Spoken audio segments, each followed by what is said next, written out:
জিনিসটাকে day by day ignore করতেছে। তো এটার কারণে আমাদের ইয়াং জেনারেশন অনেক সাফার হচ্ছে, তারা অনেক বেশি স্ট্রেসফুল, বন্ডিংয়ের ডিপ্রেশনে চলে যাচ্ছে। তো আমরা একটা বর্তমান কাজ যাচ্ছিলাম বাংলাদেশে ইগনোর করার কারণে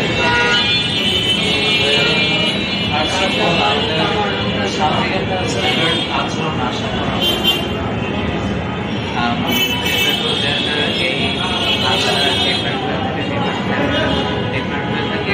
এই এক্সপেকটেশনস গুলা ইন মাই অপিনিয়ন মানুষদের উপর একটা বার্ডেন তারা হচ্ছে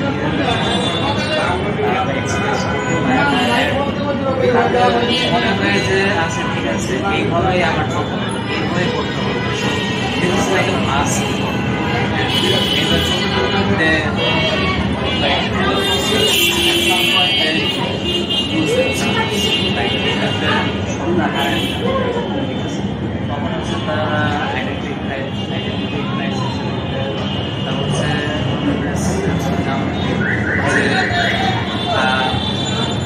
মানুষজন নিজের রুটিটা হচ্ছে করতে পারছে না, ঠিক আছে। আমার নিজের একটা পরিচয় থাকবে যে আমি নিজের পায়ে দাঁড়াবো, এই মানুষ হিসেবে আমি একাই যথেষ্ট, এই জিনিসটা হচ্ছে তারা করতে পারছে না। মানুষ not just for a company but like for there on growth, ঠিক আছে। This is nothing wrong, this is nothing wrong, আমরা একটা জিনিস চাচ্ছি যে আমরা এক কোম্পানি চাচ্ছি, আমরা যে এক কোম্পানি চাচ্ছি এই চাওয়াটাই মানুষজন খারাপভাবে দেখছে। তার কারণে একে তো সঙ্গী পাওয়া যাচ্ছে না, এক কোম্পানি পাওয়া যাচ্ছে না, বাট ব্রাদার তাকে হচ্ছে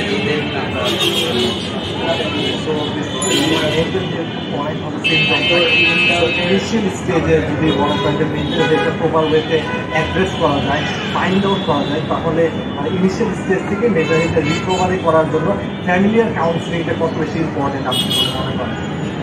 ওকে, ফার্স্ট অফ অল আমি বলবো যে সব কিছু শুরুই হয় পরিবার।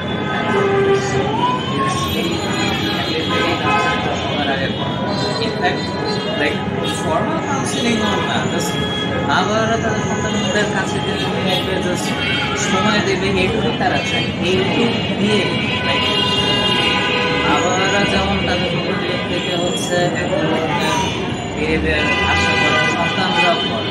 যখন এখানে একটা মিসকমিউনিকেশন হয় তখনই হচ্ছে লাইক হচ্ছে চাপ বাড়তে থাকে, আস্তে আস্তে হচ্ছে তার ডিস্টেন্স হয়ে যায় এবং তারা না পাচ্ছে এদের সময় দিতে আর তারা না চাচ্ছে এদের সময়, এভাবে করে হচ্ছে ডিস্টেন্সটা ক্রিয়েট হচ্ছে। তারা ডিসিশনটা পাচ্ছে না, সময়টা পাচ্ছে না, তাদের ডেভেলপমেন্টটা হচ্ছে না।